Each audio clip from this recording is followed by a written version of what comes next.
Ya, terima kasih Anda masih bergabung bersama kami dalam ADI Expert Session Closing, pemirsa. Bursa Efek Indonesia kembali menghentikan sementara perdagangan saham PT Chandra Daya Investasi Tbk. Emiten berkode saham CDIA ini disuspensi di pasar reguler dan pasar tunai usai mencatatkan auto reject atas atau ARA. Ya, Bursa Efek Indonesia memandang perlu untuk melakukan penghentian sementara perdagangan saham CDIA mulai sesi 1 tanggal 23 Juli 2025 sampai dengan pengumuman bursa lebih lanjut. Saham CDIA kembali ARA berjilid-jilid setelah sempat disuspensi pada 17 Juli 2025 lalu, di mana pada tanggal 18 hingga 22 Juli saham anak usaha TPIA ini naik dengan rata-rata harian 24,6%. Adapun CDIA sudah mencetak ARA sejak debut di bursa pada 9 Juli lalu. Dengan ini, saham CDIA meroket 491,8% ke harga 1.515 dari harga penawaran awal yang ditetapkan sebesar Rp190 per saham. Ya, seiring lonjakan harga saham yang fantastis, kapitalisasi pasar atau market cap CDIA mencapai Rp189,2 triliun.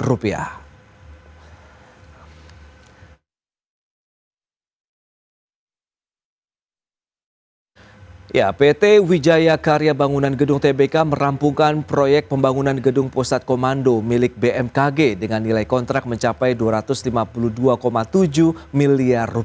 Gedung yang terdiri dari 9 lantai dan 2 basement ini menjadi gedung data center pertama di Indonesia yang menggunakan sistem peredam gempa.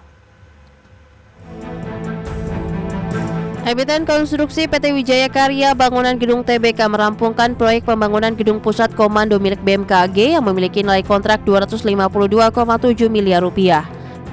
Proyek yang terletak di kompleks BMKG Pusat ini akan berfungsi sebagai kantor operasional sistem peringatan dini bencana nasional.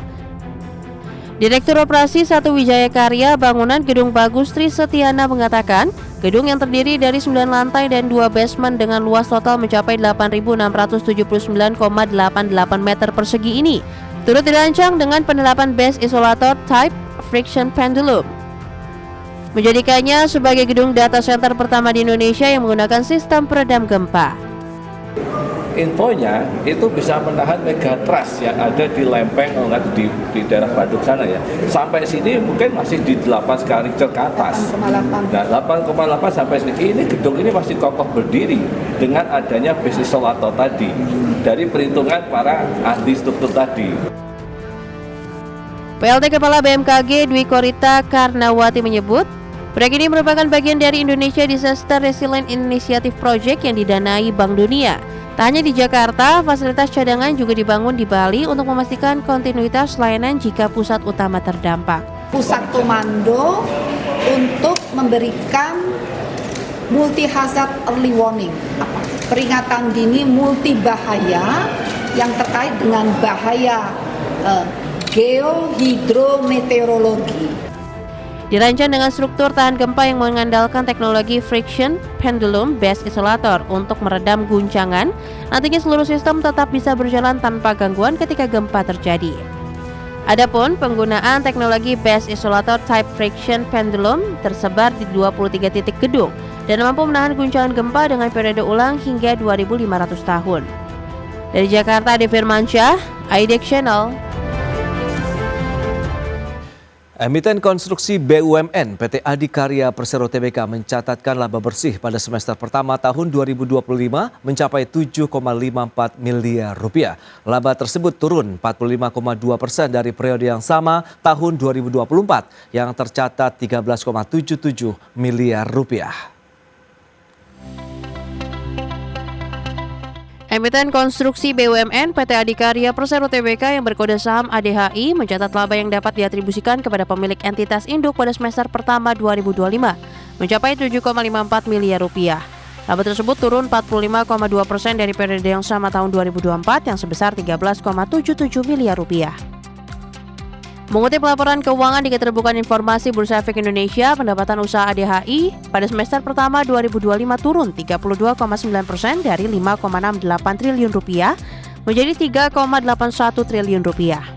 Beban pokok ADI juga ikut turun menjadi 3,2 triliun rupiah dari sebelumnya 5,1 triliun rupiah sehingga laba kotor ADI naik tipis menjadi 571,8 miliar rupiah dari 521,6 miliar rupiah. Sementara beban penjualan ADI naik menjadi 5,8 miliar rupiah dan beban umum dan administrasi juga naik menjadi 378,2 miliar rupiah. Sehingga jumlah beban usaha naik menjadi 384 miliar rupiah. Jumlah ekuitas tercatat sebesar 9,69 triliun rupiah, naik dari akhir 2024 senilai 9,67 triliun rupiah. Total liabilitas terkumpul sejumlah 24,68 triliun rupiah, mengalami penurunan dari akhir tahun lalu 25,36 triliun rupiah. Jumlah aset 34,38 triliun rupiah, mengalami penyusutan dari periode akhir tahun sebelumnya 35,04 triliun rupiah. Tim Liputan, IDX Channel.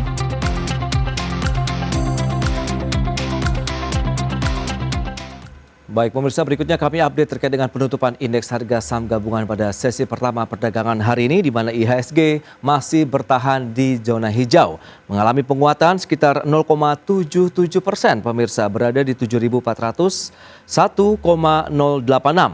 Sementara kalau kita lihat level tertinggi dari pergerakan IHSG tadi sempat menyentuh 7.430,62, sementara level terendahnya di 7.354,99.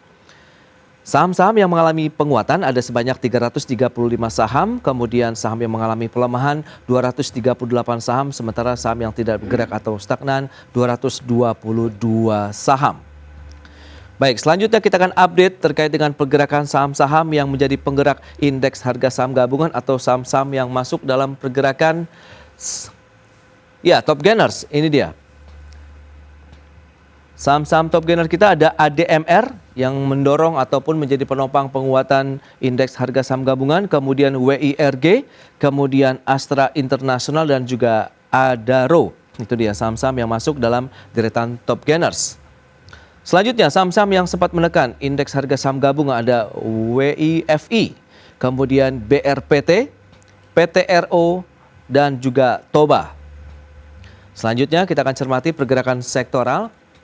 Ini dia sektor-sektor yang juga menjadi penggerak indeks harga saham gabungan. Sektor yang mengalami penguatan ada sektor teknologi dengan penguatan sekitar 3,43%, kemudian industri mengalami penguatan 1,77%, kemudian ada konsumsi non primer mengalami penguatan 0,9%, adapun sektor kesehatan mengalami tekanan atau minus 0,29%.